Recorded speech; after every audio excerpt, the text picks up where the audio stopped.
Hey guys, this is Brandon Joffe with Inspired Resolutions, and I wanted to just put out there two messages that came to me as I was working with clients today, working with some families, especially parents. And so the first thought that I wanted to throw out there is I am finding that there is way too much judgment in the community and the society of parenting. Okay. Um, when a parent has a difficult child, a child that's making bad decisions, uh, naturally, unfortunately, other parents kind of step back and go, "Oh, man, there must be something wrong with the parenting," and there's this judgment that goes on, and sometimes there's even a rejection. And I wish that in our society we would walk alongside parents who are struggling, even if they're making mistakes. Build them up and maybe even help them out if they're willing to accept that help. But at the very least, I think we can just reserve judgment and not reject them. Okay.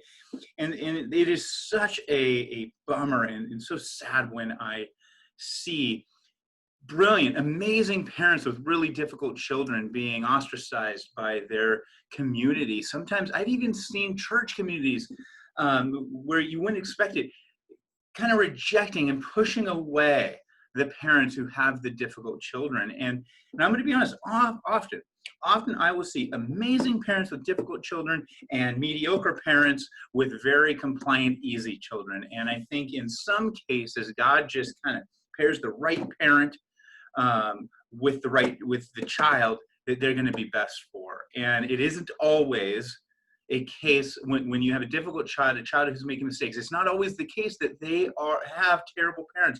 Often they have amazing parents. So that's one message I wanted to throw out there, and hopefully I'll make a few people kind of think twice about the judgment they cast on other parents. The next message that came was prevalent today in the sessions that I was working with is the idea that many parents, their struggle, their unhappiness is coming from their inability to separate their identity from raising their children. And in the beginning of raising children, look, everything you do, your child needs all from you. They can't even survive without you. But as your child gets older, your identity has to come from many different places, not just being a parent. And when your identity is solely based in your child, bad things happen. The relationship falls apart, you fall apart, marriages fall apart. And so it's really important that you find your identity in a balanced, even way.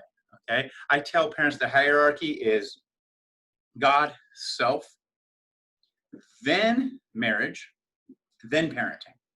And I also encourage parents to try to find balance in what I call the 6 pillars. And the 6 pillars are the 6 areas of your life that you should be putting time, effort, and energy. And if you're putting a balance of time, effort, and energy, you don't have time to root your entire identity in your children. And so those 6 pillars, I won't talk too much about them, but those 6 pillars are your mental health. You have got to take care of your own mental health. You can't only take care of your child's mental health. You got to take care of your mental health first and then your child. You have got to take care of and put time, effort, and energy into all of your relationships, your friends, your marriage, your extended family, and your children. Okay? Not that one child that's struggling. You've got to have balance in where you pour into relationship. And that gets really hard when you really, really want to make sure that your one child doesn't fail. Okay? The next pillar, so we've got mental health, relationships. The next pillar is spirituality.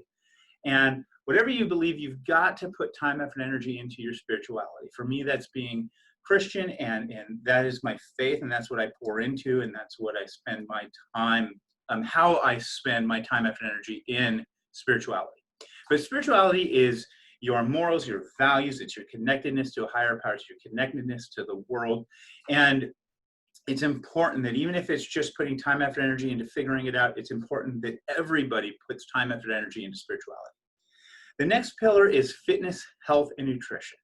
Okay, we know that fitness and nutrition plays a major role in our mental health, and it plays a major role in our self-esteem, which affects our relationships, and it plays a major role in our mood and how we can function in all the other 6 pillars of our life. And so, you know what? Healthy parents tend to be less stressed, and they tend to be able to stand and handle more issues. Okay. So health, fitness, and nutrition. You got to exercise, you got to eat right, and you got to go to the doctor when you're supposed to go to the doctor.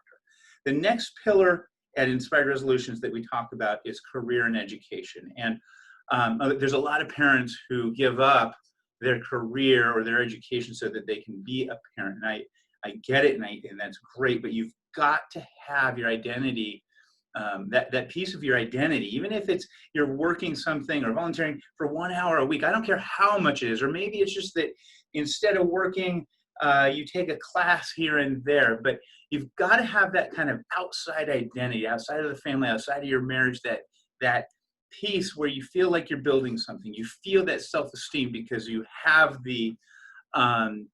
your mind's working, okay?